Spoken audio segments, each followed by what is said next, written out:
Every day for the last 100 years, you have helped the United Way of Central Oklahoma be a purveyor of hope.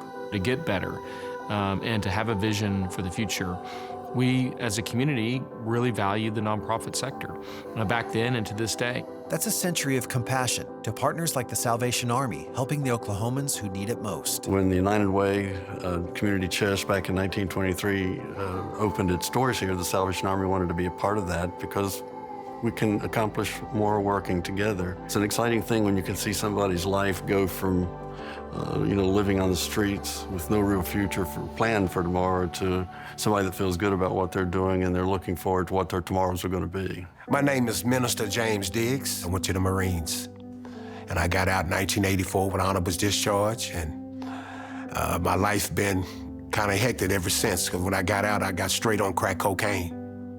5 failed marriages, in and out of the mental institutions, streets, homeless, been through all that. And I went to God with it and asked God what I'm gonna do now. And God led me to Salvation Army. I was asked to Salvation Army 17 years ago. 17 years ago. I was pushing a buggy with clothes in it. You at the homeless shelter. The homeless shelter was a start for me. I can relate to them, because I used to be one of them. The Salvation Army is a safe place for me. Matter of fact, it's kind of saved my life.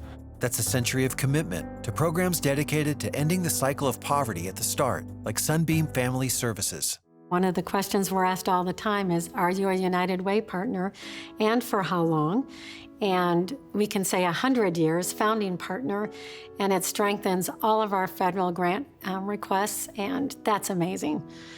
But most importantly, it really helps us reach more children and families, and that's always our goal. I knew that someday when I wanted to become a mom, that was going to be my path.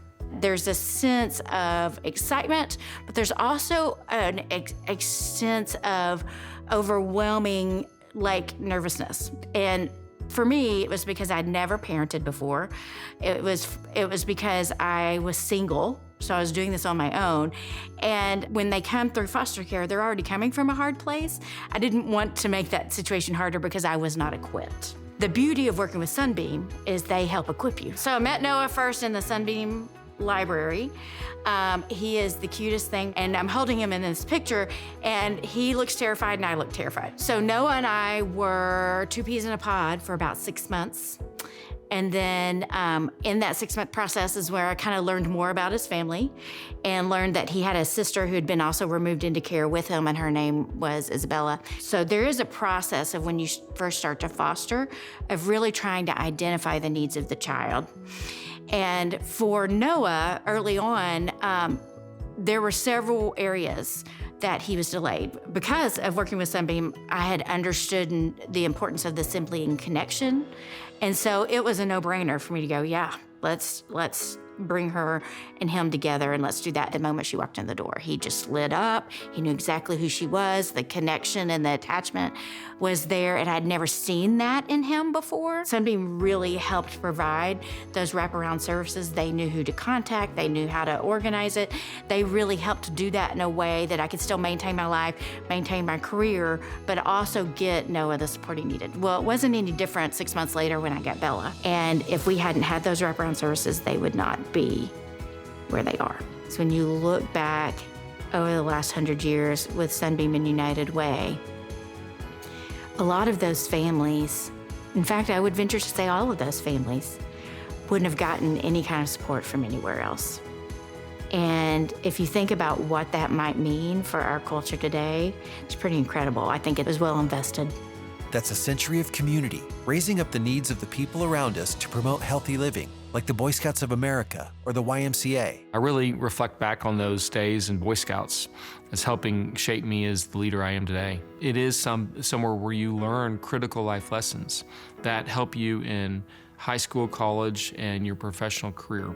They've served thousands and thousands of kids and families, and without United Way's partnership, that couldn't have happened. Well, my first involvement with the Y would have been at the Northside Y playing youth sports growing up. I then became a camper at Camp Classen, and that started, a 35-year relationship with Camp Classen, where I've served as a camper counselor. It was my first job out of college.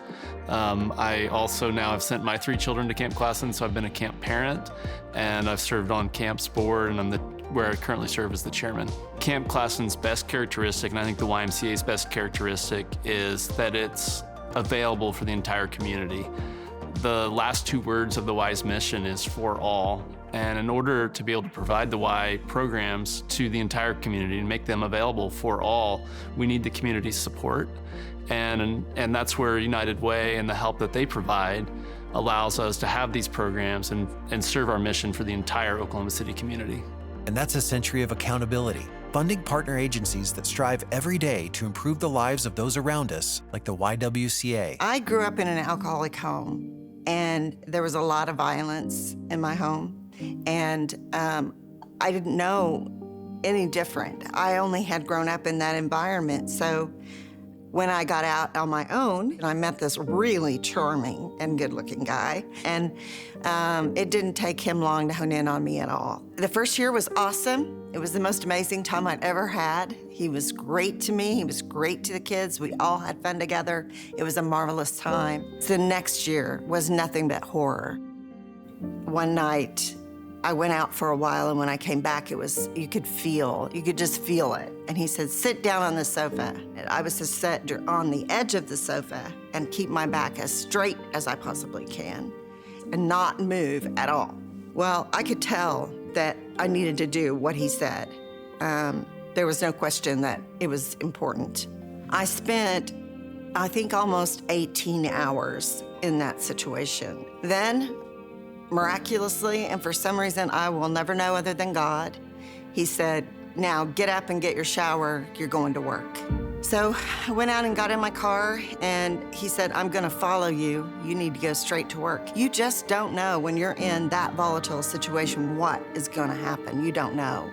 So I dutifully drove directly my usual route to work. And I went in, and there was another woman there at the time, and I said, you need to leave right now, because my husband is coming here, and he is going to hurt me in a serious way, and he will hurt you too. You need to leave. She tears the corner off this piece of notebook paper. She writes this 1-800 number, and she said, okay, here's what we're gonna do. You take this and go in the other room and call, and I'm calling the police. I had no idea who I was calling, no idea, but it was the YWCA hotline. He did pull up in his truck, and what he had told me he was gonna do was kill my partner in front of me, my business partner, and then kill me. The police were coming, but they didn't make it before he showed up. And Eileen said, I don't care. I'm gonna run interference. You go out there and get in your car and leave. The YWCA had given me instructions about where to go and what to do. I drove up to these gates, and they opened the gates for me.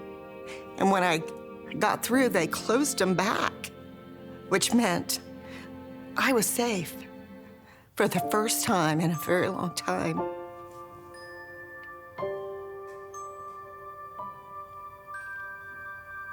I never, ever forget that. I was at the YWCA shelter. The United Way actually provided me with the money to get an apartment and to get a phone. So I have continual appreciation, respect, and never-ending joy for having services like this that I could actually avail myself of. At the time, I didn't even know about them. It's not just gonna change because somebody else decides to do it. It's up to us, each and every one of us. Throughout its century, United Way has raised more than $700 million for the Central Oklahoma community and beyond. It's just incredible to think Boy Scouts and Salvation Army and YMCA and YWCA and Sunbeam were the original partners with United Way, and those are still thriving to this day. As a Salvation Army officer, I've been moved every 3 to 5 years, and so I've been in a lot of communities and a lot of United Ways. But I've never been anywhere that I felt as supported as I do here in Central Oklahoma. They stand in our corner when times are tough and work needs to get done, and there's more needs in this community than any one organization can do. So you look for ways you can partner together, and by doing so, make both organizations and the community better as a result of that. When we invest in our community, we invest in our future. The next 100 years of hope begins with you. Please consider giving to the United Way of Central Oklahoma.